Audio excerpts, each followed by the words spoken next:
Hi guys, once again welcome back to my channel. So in today's video we are going to discuss some mistakes which you can avoid in your college life. As all of you know, I am 5th year PhD student at IIT Ropar, so I must say I have enough experience to tell you about those mistakes. I know अभी आप लोग कहेंगे कि इंसान अपनी गलतियों से ही सीखता है, लेकिन कभी कभी हमें दूसरों की गलतियों से भी सीख लेना चाहिए. And honestly I have done a few of mistakes during my college life, like during my 3 years of BSc course, 2 years of MSc course and 5 year of PhD course. So maybe I am the right person who can tell you about those mistakes and which can help you during your college career. So चलो शुरू करते हैं from very first point. Thinking CGPA doesn't matter. हाँ, मैं relate कर सकती हूँ. जब हम लोग तैयारी कर रहे होते हैं 11th-12th में, उस टाइम पे हम डेडिकेटली 2 and 3 years हैं वो कम्प्लीटली स्टडी को डेडिकेट करते हैं और हमारी सोशल लाइफ है हम उसको एकदम ख़त्म कर देते हैं. तब जाके कहीं ना कहीं हमें IIT में सिलेक्शन मिलता है. एंड उस टाइम पे हमें मोटिवेट करने के लिए हमारे पेरेंट्स एंड जो हमारे नॉन लोग होते हैं वो हमें बोलते हैं कि चलो तुम अभी पढ़ाई कर लो, कॉलेज में जाके मज़े ही मज़े कर लेना. और इसके साथ ही जब हम कॉलेज में जाते हैं तो कई बार हमें कुछ लोग गलत एडवाइस दे देते हैं कि CGPA है वो मैटर नहीं करता, जस्ट प्लेसमेंट की पहले अच्छे से पढ़ लेना, आपकी अच्छी प्लेसमेंट लग जाएगी. एंड इसी की वजह से आप काफ़ी ज़्यादा केयरलेस हो जाते हैं और जो शुरू का first year and second year होता है उसके ड्यूरिंग आपका CGPA है वो काफ़ी ज़्यादा गिर जाता है. एंड उसके बाद आपको रियलाइज़ होता है कि CGPA मैटर्स,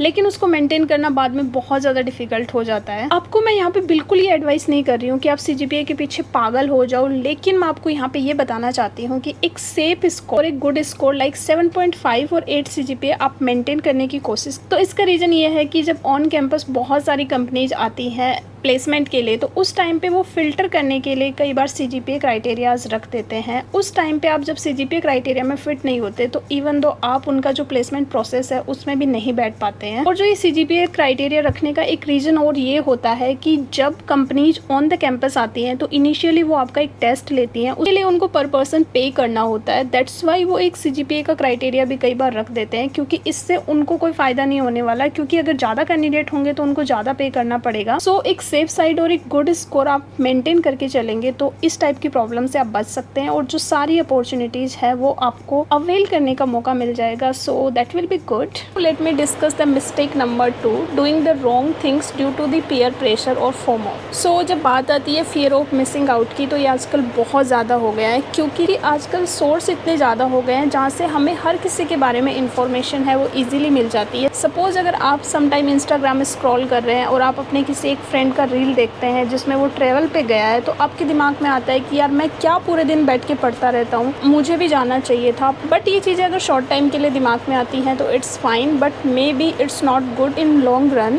समटाइम हमारे ऊपर क्लासेस बंक करने का भी एक अलग ही प्रेशर बिल्ड हो जाता है. जैसे कई बार आपके दोस्त आपको आके बोलेंगे कि चलो यार आज क्लास बंक करते हैं, तो आपके मन में एक फियर आ रहा होता है कि अगर मैं इनको मना कर दूंगा तो मे बी बोलेंगे कि क्या यार तुम हमेशा ही मना कर देते हो और मूड खराब कर देते हो. तो इस फियर की वजह से भी आप कई बार उनको मना नहीं कर पाते हो और आप उस ट्रैप में फंस जाते हैं. But it's okay some time to do this, लेकिन don't make it your habit. मैं यहाँ पे आपको एक पॉइंट बताना चाहूँगी कि हो सकता है कि आपके एकेडमिक्स पर इस चीज़ का कुछ ज़्यादा फर्क ना पड़े, क्योंकि जो मैक्सिमम स्टूडेंट होते हैं वो एग्ज़ाम से पहले ही पढ़ते हैं. लेकिन यहाँ पे मैं आपको एक इम्पॉर्टेंट पॉइंट बताना चाहूँगी कि आपके रिलेशंस आपके प्रोफेसर्स के साथ कैसे हैं, ये चीज़ें बहुत ज़्यादा मैटर करती हैं. सपोज अगर आपको इन फ्यूचर आपका प्लान है कि आपको MS रिसर्च करना है या फिर फॉरेन से जाके MBA करना है, उस टाइम पे आपको एक रिकमेंडेशन लेटर की ज़रूरत पड़ती है जो आपके प्रोफेसर्स आपको लिख के देते हैं. लेकिन यहाँ पे ये हो सकता है कि आपके प्रोफेसर्स के सामने इमेज है वो अच्छी नहीं है, उनको पता है कि आप क्लासेस बंक करते थे, तो मे बी वो सोच सकते हैं कि you are not a good student, you don't have enough knowledge about this subject. And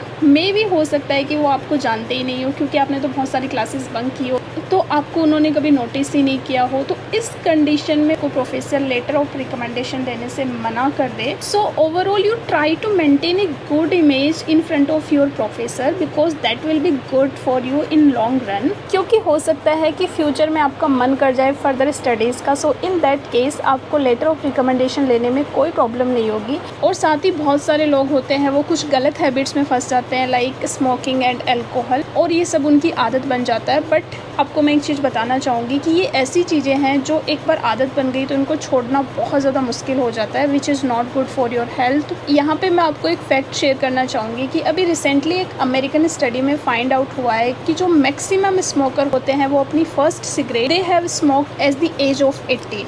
इस टाइम पे ये होता है कि आप अपने फ्रेंड्स के साथ में ट्राई कर रहे होते हैं और ट्राई करते करते वो चीज़ आपकी कब हैबिट बन जाती है आपको पता भी नहीं चलता। लाइक जैसे लॉन्ग रन में अगर आपको कोई स्ट्रेस होता है या फिर वर्कलोड होता है तो आप उस चीज़ को अपना हैबिट बनाना शुरू कर देते हो कि नहीं यार एक पी लेता हूँ। So I must advise you please stay away from these things, और ये लॉन्ग रन में आपकी मेंटल हेल्थ के लिए भी अच्छी नहीं होने वाली है। सो अब आप ये कहेंगे कि इसके लिए सॉल्यूशन क्या है। So for this I would like to suggest you choose your company wisely and stay connected with your family.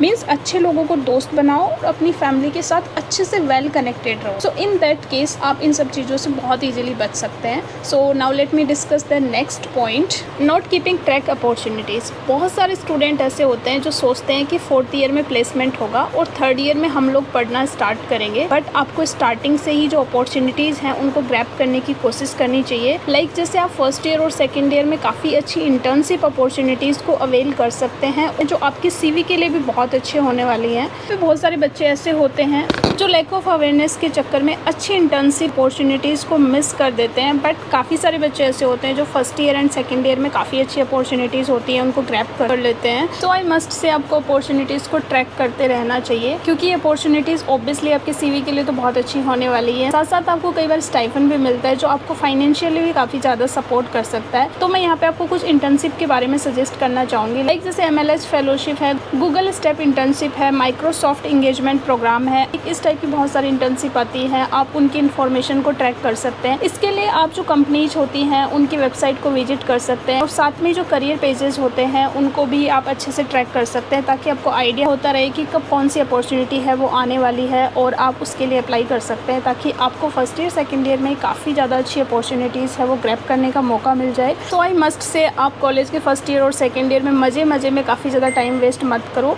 मज़े करना is important but up to a certain level. उस लेवल से ज़्यादा अगर आप अपने काम को अवॉइड करेंगे तो वो लॉन्ग रन में अच्छा नहीं होगा। सो आप काफ़ी सारी अपॉर्चुनिटीज़ को ट्रैक करके कॉलेज के 4 ईयर्स में आप काफ़ी अच्छा अपना करियर है वो बिल्ड कर सकते हैं। Now let me discuss the next point, club and society. सो ये टॉपिक थोड़ा सा कंट्रोवर्शियल है। कुछ लोगों का मानना है कि क्लब एंड सोसाइटी ज्वाइन करना चाहिए और कुछ लोगों का मानना है कि ये सब ज्वाइन नहीं करना चाहिए। बट यहाँ पे मैं आपके साथ अपना पर्सनल एक्सपीरियंस शेयर करना चाहूँगी। मैंने अपनी बैचलर्स के दौरान कोई भी क्लब या सोसाइटी ज्वाइन नहीं किया था, तो उसके लिए आज मुझे बहुत ज़्यादा रिग्रेट होता है बिकॉज ये क्लब एंड सोसाइटी ऐसे पैरामीटर्स होते हैं जिनके थ्रू आप अपनी ओवरऑल ग्रोथ होती है उसको काफ़ी अच्छा बना सकते हैं। लाइक आप काफ़ी ज़्यादा नेटवर्क है वो बिल्ड कर सकते हैं। आपको बहुत सारे लोगों के साथ इंटरेक्ट करना होता है जिससे आपकी कम्युनिकेशन स्किल पे भी काम हो जाता है जो आपको लॉन्ग रन में बहुत ज़्यादा हेल्प करता है। और एट द सेम टाइम जब आप डिफरेंट लोगों के साथ इंटरेक्ट करते हैं तो डिफरेंट प्रोस्पेक्टिव सामने आते हैं, उससे आपकी थिंकिंग पावर और स्टैंडिंग पावर होती है वो काफ़ी ज़्यादा इम्प्रूव होती है एंड वो आपकी जो पर्सनल ग्रोथ होती है उसमें काफ़ी ज़्यादा हेल्प करती है। और ये सब क्वालिटीज़ लाइक आपका कम्युनिकेशन स्किल, थिंकिंग पावर,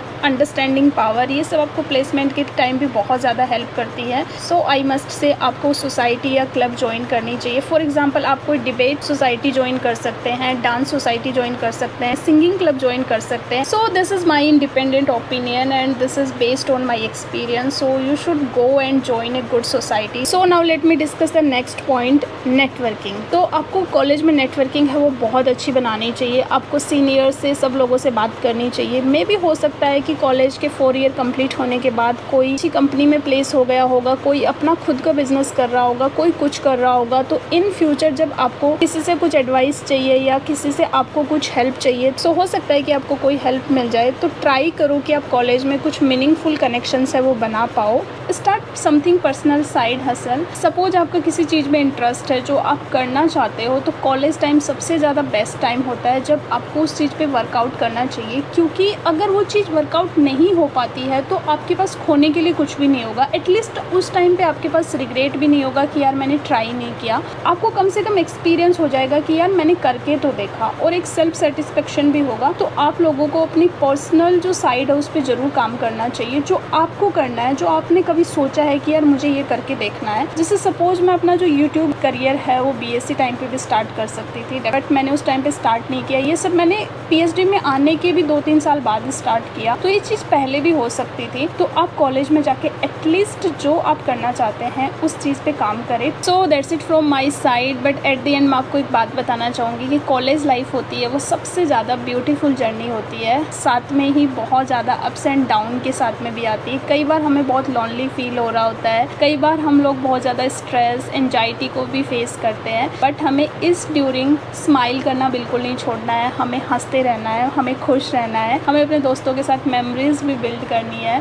और हमें ट्राई करते रहना चाहिए कि हम हर एक चीज़ को बैलेंस आउट करके चले, because it's like very beautiful time, और ये हम पे डिपेंड करता है कि हम इसको और कितना ब्यूटीफुल बनाते हैं। So that's it for this video, all the very best for your upcoming college life. So I hope you really like this video. Then like, share and subscribe to my YouTube channel. Bye.